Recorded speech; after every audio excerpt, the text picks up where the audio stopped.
can remember as a little kid actually just feeling very insecure all the time and unsure about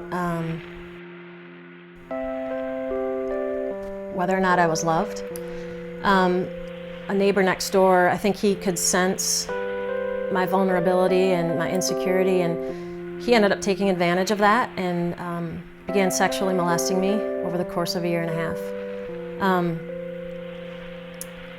And in a very weird sort of way, I never was able to put to words early on what was taking place with him. I think because I was actually, for the first time, receiving some attention and some love that deep in my heart I was longing for. But around 8 years old, I would lay in bed at night and constantly scared, crying at night to myself, knowing what was taking place with him was wrong. But I didn't know how to put words to it, especially to my parents, because I was scared of their reaction. So one night, I knew my mom was getting ready to come home from work, and I finally gained the courage just to say, I need to tell her, and I need to tell her now so that I can find safety, and I was longing to be comforted and told that it was going to be okay. So she came home from work, and I sat her down, and I told her what had been happening. And her reaction, really, there was no tears for me. There was no anger. There was no frustration, and that really left me feeling even more insecure. I desperately wanted my mom to cry out and nurture me, and I didn't receive that. So again, it made me vulnerable. As I got older in high school, those insecurities followed me and followed my relationships with other people and how I interacted with other people. But I was befriended by somebody, and I began to slowly gain the confidence and the security to share with this person essentially about my life, about my family. And the more that I shared, the more comfortable it became, and the easier it became for me to talk about it. And I think for the first time in my life, I realized, like, this is right and this is good, and I felt loved. But my deep sense and longing to be loved actually changed this relationship with this friend into a homosexual relationship. And this lasted for well over 6 years.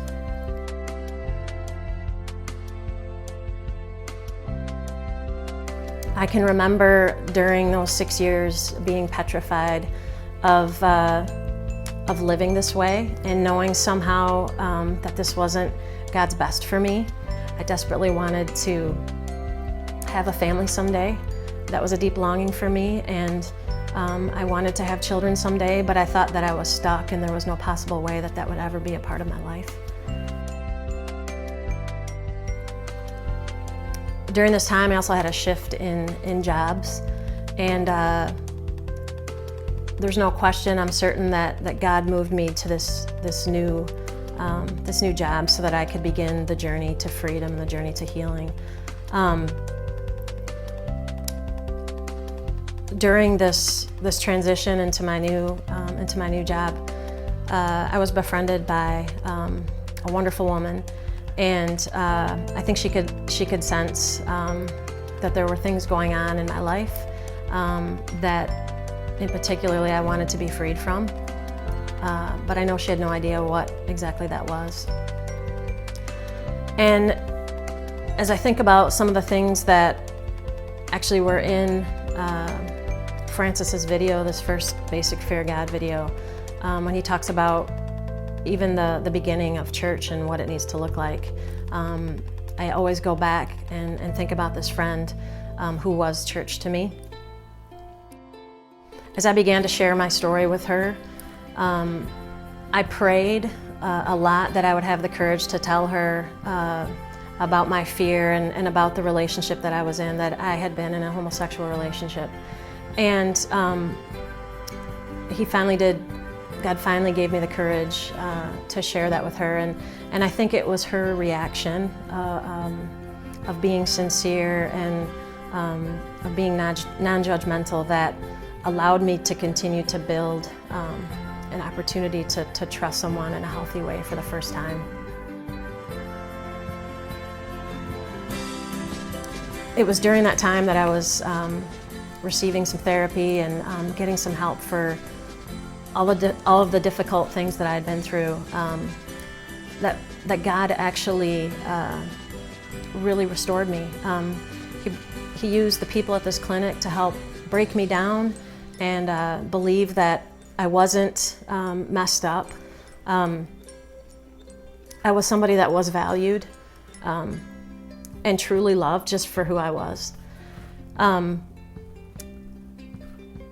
as I came home from that season in my life, God certainly showed me that in being obedient to Him, that He would bless that, as He brought an amazing man into my life who knew all of my story and all of who I was, and this man became my husband.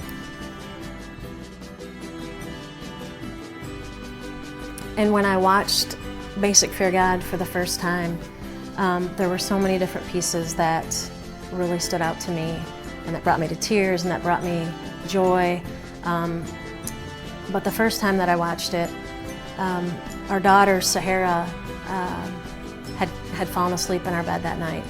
And as I watched the movie, I sat there and I just wept, stroking Sahara's hair and rubbing her back and just realizing that everything that I had been given was a complete blessing and gift from God, because I did fear Him. And no longer did I need to fear man or any of the things that had happened to me or any of the things that I chose to do in the past, because that was all gone.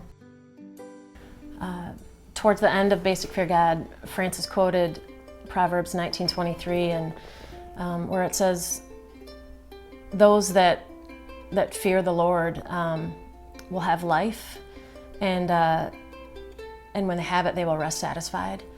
And I feel like that is so much a part of my story, a part of my family's story, because I can say without a doubt that I am satisfied.